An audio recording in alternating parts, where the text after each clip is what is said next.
Gentlemen, I'm going to tell you a story about a boy who grew up knowing his father by absence and echo. The house smelled of boiled cabbage and missed chances. School reports arrived unsigned, and birthdays were marked not by presents but by postponed promises. At 11, he learned to iron his own shirts. At 16, he learned to stop asking for explanations. The neighborhood boys called him quiet. Teachers called him steady. Inside, however, he carried a hard, burning knot of resentment that pulsed whenever he saw another father throw a ball with his son. Years later, as a man, he found himself replaying the same script he swore to rewrite. Leaving early for overtime, taking calls in silence, promising, I'll make it up to you. He had inherited his father's silence, a stoic virus passed through generations of men conditioned to equate love with the labor. Then one evening, his son asked a question that pierced his armor. Dad, why don't you ever tell me about your day? The question cracked something inside him. And for months, he lied to himself, saying, my father was just a man of his time. But one day he told his son the truth about the father who left, the nights his mother cried, and the empty chair at graduation. The boy didn't speak. He simply hugged him. Not forgiveness yet, but recognition. That night, the man understood what John Elridge meant in Wild at Heart when he wrote that every boy in his heart is asking one question: do I have what it takes? A father answers that question not through perfection, but through presence. So the man began to show up.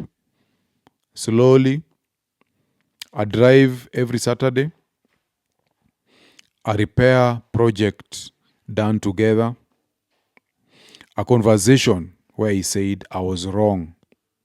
Forgiveness grew, not as an emotional explosion, but as a daily ritual of repair. And through that, he found freedom, not just from the past, but from resentment. So, gentlemen, if sons are the echo of their fathers, then every unhealed father wound is a dissonant note passed down through generations. So in The Boy Crisis, Warren Farrell and John Gray observe that boys who are raised without engaged fathers are twice as likely to drop out of school, commit suicide, or end up incarcerated. And they note that father absence is the most reliable predictor of future failure in boys. There was a 2022 study that was carried out by Kalpin et al. In psychological medicine, and it confirmed that children who grow up without involved fathers are at significantly higher risk of depression and poorer life outcomes. The wound is measurable. It's cultural, biological, and deeply psychological. So I want to talk about the father absence, which is a silent epidemic that is running across the world now in the gynocentric social order. In evolutionary psychology, David Bass, he notes in Evolution of Desire that men evolved as strategic investors. Their presence increased offspring survival, and modern societies, however, have stripped this investment from the household through divorce, absenteeism, and cultural feminization of parenting. The result of this is that boys grow up without male calibration. They lack models for masculine energy channeled into protection, disciplined, and controlled aggression. Farrell argues that fathering is not an optional luxury, it is actually the backbone of a civilization's continuity. So, I want to talk about forgiveness, particularly forgiveness as a masculine strength. Gentlemen, forgiveness is not weakness, it is the ultimate test of masculine self mastery. In The Anatomy of Peace, we have the author telling us that resentment is self imprisonment. It is a war within the heart that prevents men from leading freely. Clinical research by Toussaint et al. In the Journal of Behavioral Medicine found that forgiveness reduces blood pressure, lowers cortisol, and improves sleep quality. So forgiveness is not just softness. It is actually self-command. It is what Marcus Aurelius described in Meditations when he said that the best revenge is not to be like your enemy. The man who forgives his father breaks the cycle of continuous imitation. Gentlemen, if you're enjoying this video, please take a moment to like, subscribe, and share it. When you subscribe, you'll always be notified when I drop new content. Also, when you like and share, you help this channel to grow, and more importantly, you help other men to discover the tools that they need to level up. So remember, when one man rises, we all rise. Now let's get back to the video. The third thing we need to look at when you're looking at fatherhood is how to move from compliance to conscious leadership. How do you do this?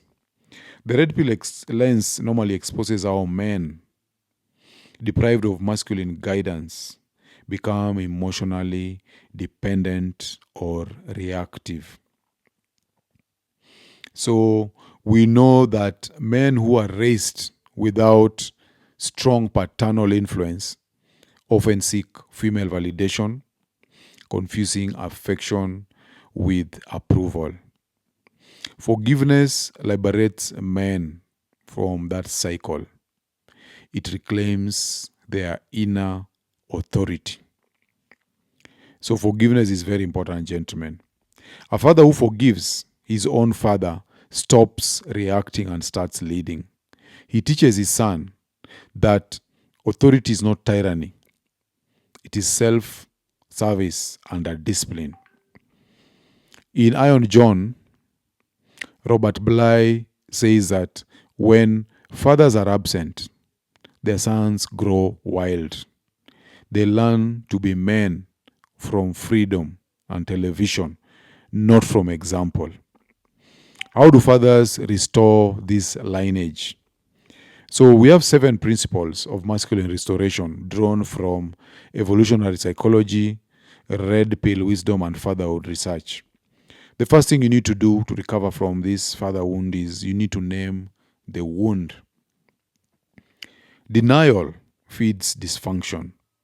Admit where the pain began. As Carl Jung said that until you make the unconscious conscious, it will direct your life and you will call it fate. The second thing is you need to have presence rather than presence. So presence over presence. The longitudinal studies have shown that time and not material provision correlates most strongly with children's long-term well-being. So play, work, and ritual with sons are the currency of fatherhood. The third thing is model repair. The father who says, I was wrong, teaches humility. The son learns that leadership is not dominance but accountability. The fourth thing you have to do is you need to build competence. Teach skills that translate to confidence, discipline, mechanics, and financial literacy. So Farrell tells us that fathers teach children how to take risks and manage boundaries. Fifth thing you have to do is to ritualize masculine connection. So shared labor, fixing, building, exploring. This embeds masculine presence in the son's psyche. In The Way of Men, Jack Donovan writes that men bond through shared struggle, not shared resentment or sentiment. Master your inner world. That's the sixth thing you need to do. Sovereignty begins from within. A man's value is his ability to control his world and himself. So therapy, fatherhood, and fitness are not indulgences. They are masculine obligations. Then we have the generational payoff that we need to look at. Children of engaged fathers exhibit higher cognitive development, better emotional regulation, and stronger moral frameworks. This is in the work of Calpin et al. That I mentioned earlier. When a father forgives his own father, he severs the hereditary chain of bitterness that corrodes families across decades. So forgiveness in masculine form isn't tearful reconciliation. It is a calm decision to no longer be defined by what was missing. As Elridge observes, every man must face his father wound. Only by facing it does he become who he was meant to be. So I'm going to give you gentlemen an invitation. Gentlemen, if you carry a father wound, you have two paths. You can either repeat it or you can redeem it. Redemption begins when you face the man you resent and see him in the limits of human frailty. He didn't fail because he hated you. He failed because no one taught him how to be what you needed. So today choose to become the father your father couldn't be for you. Start small. Start with a walk, a conversation, a shared task. Presence is power. And when your son looks at you with that silent question, am I enough? Answer him not with words, but with time. That is how civilizations are rebuilt. One healed father, one secure son at a time. Gentlemen, what was your father wound? And how did you begin to deal with it? How did you begin to heal it? Share your experience in the comment section below. Your story may just be the mirror that another man needs to forgive, to lead, and to restore the lineage that shapes generations. So get unplugged, and I'll see you guys on the next one.